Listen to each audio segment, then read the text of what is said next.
Good morning বন্ধুরা, তোমরা সব কেমন আছো?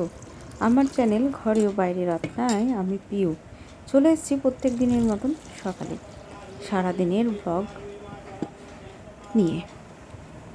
শুরু হয়ে গেছে আজ থেকে ছেলের পরীক্ষা। তো অনলাইনে ক্লাস হচ্ছিল, আজ থেকে স্কুলে যেতে হচ্ছে। আমার সোনা বাবাকে রেডি করে দিয়েছি। এদিকে স্কুলের প্রজেক্ট, সব পশু পাখিদের ঘর বানাতে হবে, পশু পাখি সহ ঘর বানাতে হবে, সেটাই বানানো হয়েছে। সেই প্রজেক্ট আজকে নিয়ে যেতে হবে। পাখির বাসা, গরু, ছাগল, ঘোড়া, বেড়াল সব কিছুর ঘর বানাতে হবে। কুকুর, মুরগি, লায়ন, সব, পিঁপড়ে, সিংহ, সমস্ত কিছু ঘর বানাতে হবে, সাথে মুরগিও আছে। তো সব মিলে এটা বানানো হয়ে গেছে। আজকে ওর প্রজেক্টটা স্কুলে জমা দেওয়ার পালা। ওকে রেডি করে দিয়েছি, ব্যাগের মধ্যে ভরে দেবো। এখন তো তোমাদের সাথে শেয়ার করলাম, বেশ সুন্দর হয়েছে, খুব সুন্দর হয়েছে।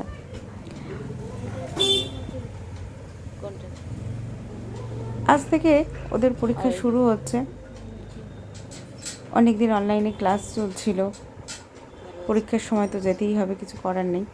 তো আমার বেডরুমকে রেডি করে দিয়েছি, হরলিক্স দিয়ে দিয়েছি, আর তাড়াতাড়ি ছুটি হয়ে যাবে। আমি আনতে যাব, টিফিন হালকা অল্প দিয়েছি, কেক দিয়ে দিয়েছি। তো এখনও খাবারটা খাবে।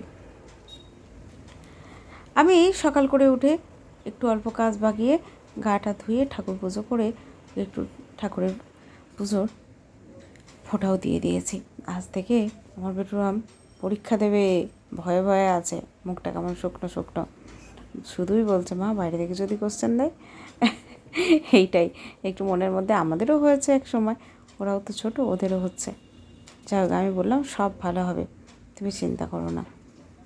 তো অবশেষে গাড়ি চলে এসেছে। আমার বেডরুমকে আমি কিন্তু এখন টোটো গাড়িতে তুলে দেবো।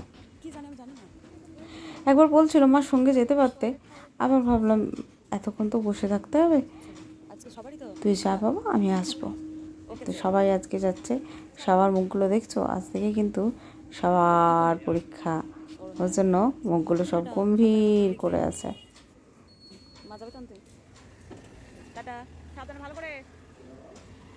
বেটুরামকে স্কুল পাঠিয়ে এবার কাজ, কিন্তু দেখছি মাছওয়ালা মাছ এসছে। কি মাছ নেব? লোটে মাছ তোরা খাবে না, তো দেখছি খয়রা মাছ এসছে, খয়রা, পাংখা সব রয়েছে। তো ভাবলাম এই মাছটাই একটু নিয়ে নিই। খয়রা মাছটা জানো তো একটুখানি বেশ সর্ষে বাটা দিয়ে করলে এই মাছগুলো খেতে কিন্তু বেশ ভালো লাগে। একটু কাঁটা বেশি, কিন্তু মাছের স্বাদগুলো কিন্তু খুব সুন্দর। কিন্তু এখন আর কি বাজার যাচ্ছে, ওই একটু বেছে বেছে দেখে দেখে নিয়ে নিলাম। তো এই দাদার কাছে মাছ নিয়ে যথেষ্ট ভালো মাছ দেয়। তো মাছটা এখন নিয়ে নিচ্ছি। দাদাকে বললাম আপনি বেছে দিন, কিন্তু বলো ঠিক আছে। আর লোটে মাছ নেওয়ার ইচ্ছা ছিল, কিন্তু আজকে লোটে মাছটা নিলাম না। বেডরুমকে আনতে যেতে হবে, তাড়াতাড়ি করে যেটুকু পারবো রান্না করতে হবে, এটুকু মাথায় আছে। হাতের কাছে মাছটা পেলাম, নিয়ে নিচ্ছি। তাহলে ভেবেছিলাম আজকে সেদ্ধ ভাত করবো। তো মাছ ওজন হয়ে গেছে, দাদা এবার বেছে দেবে মাছটা। বললো ঠিক আছে বৌদি, বেছে দিচ্ছি। আমাকে এখন এবার সব কিছু গুছিয়ে পাকিয়ে কাজ পাকিয়ে রান্না চাপাতে হবে। এদিকে তোমাদের দাদা কাল থেকে মুড়ি, চাল সব বাড়ান্ত হয়ে গেছিলো, মুসুরির ডাল সব বাড়ান্ত হয়ে গেছিলো, কালকে রাত্রে এনে রেখেছে। আমার আর রাত্রের দিকে তো ওইগুলো আর মানে টিনের মধ্যে ঢালা হয়নি, যেহেতু লাইভে বসতে হচ্ছে, ফেসবুক ইউটিউব কাজগুলো করতে হচ্ছে, সারাদিনের ভিডিও থাকে, এডিট থাকে, ফোন পরিষ্কার করতে হয়, সব কিছুই আমাকে। তো তার মধ্যেও নিজের শরীরটাও ঠিক ভালো যাচ্ছে না। যাই হোক, দেখো মুড়িটা তোমাদের সাথে শেয়ার করলাম। মুড়িটা কিন্তু বেশ ভালোই আছে, হাতে ভাজা মুড়ি বলছে এক জায়গায় বিক্রি হচ্ছে, সেখান থেকে নিয়ে আসা হয়েছে। তো দেখো এইটা পরিষ্কার করে নিলাম, ঘর দুয়ারগুলো বাগিয়ে গুছিয়ে ঘর ঝাঁট দেওয়া মোছা পরিষ্কার হয়ে গেল। সকালে তো পুজো করেই নিয়েছি, যেহেতু বেটুরামকে ফোঁটা দেওয়ার ছিল। তো সেক্ষেত্রে আমি কিন্তু এখন রান্না চাপিয়ে দিয়েছি। রান্নাটা করে আলু সেদ্ধ দিয়েছি বেশি করে। আবার রান্নাটা করে আমাকে তাড়াতাড়ি ছুটতে হবে, আমার বেটুরামকে নিতে হবে। যেহেতু হাফে ছুটি দেবে পরীক্ষা হয়ে যাওয়ার পর, গাড়িওয়ালা তো আনতে যাবে না। তো সেক্ষেত্রে আমাকেই বেরিয়ে যেতে হবে, কিন্তু মাছটা নুন হলুদ মাখিয়ে দিচ্ছি, যতটা পারি রান্নাটা করে রেখে যাই। তো এখন মাছগুলো তখন নুন হলুদ মাখানো হয়নি, এখন কিন্তু ভালোভাবে নুন হলুদ দিয়ে মাখিয়ে নিচ্ছি মাছগুলো।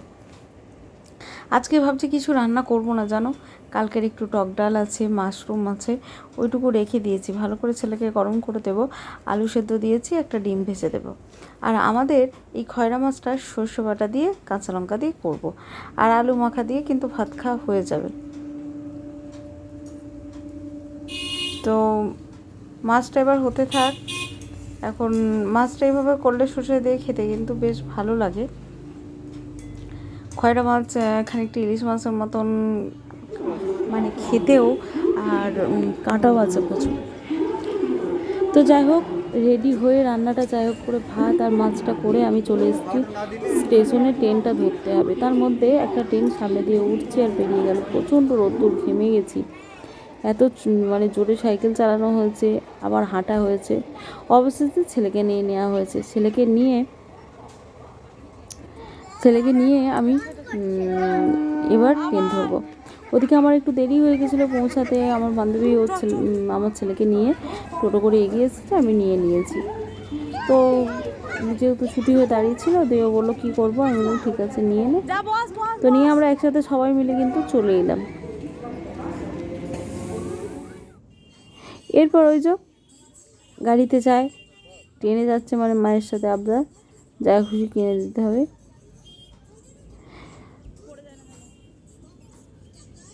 যাই হোক খাবো বললো, আমি বললাম যে ঠান্ডা লেগেছে, না খাই তো ভালো, তো কথা তো শোনে না।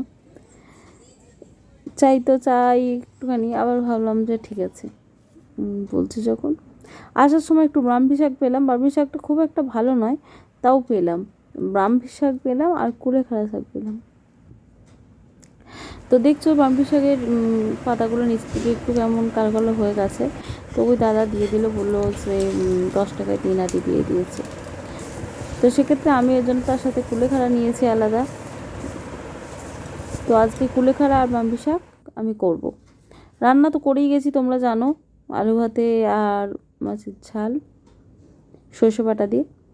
তো এখন আমি ওই কুলেখাড়া শাকটা আর ব্রাহ্মী শাকটা জিরি করে কেটে নিয়েছি, একটু নুন দিয়ে আর অল্প জল দিয়ে বসিয়ে দিয়েছি। হালকা সেদ্ধ করব, খুব যে বিশাল সেদ্ধ করব শাকটা সেরকম নয়, মিডিয়াম একটা সেদ্ধ করব। আর একটু মিষ্টি দিলেও দিতে পারো, কিন্তু আমি দিইনি, আমি কিন্তু ঘি দেব। যেহেতু সবেতে এই শাকে মিষ্টি দিলে ভালো লাগবে না কেন, ভালো লাগবে, কিন্তু মিষ্টি খাওয়াটা বেশ আমার পছন্দ নয়। আমি ওই জন্য জাস্ট শাকটা একটু ঘি দিয়েছি, আর কিচ্ছু দিইনি। মানে ভাতের সাথে অসাধারণ খেতে লাগে, একটু যদি আলু মাখা হয় কিংবা শুধু হয়। তো শাকটা রেডি করে দিয়েছি। শাক বলতে কুলেখাড়া আর তোমরা তো জানো ব্রাহ্মী শাক। তো চলো এবার খেয়ে নেওয়া যাক। মাকে তো ভাত দেওয়া হয়ে গেছে,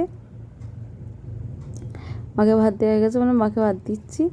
আর আলু সেদ্ধ তরকারি তো যা করেছো, শাক করেছি আর মাছ করেছি, মাকে এটা দিয়ে খেতে দিয়ে দেবো। আমরাও কিন্তু এইভাবেই খাবো।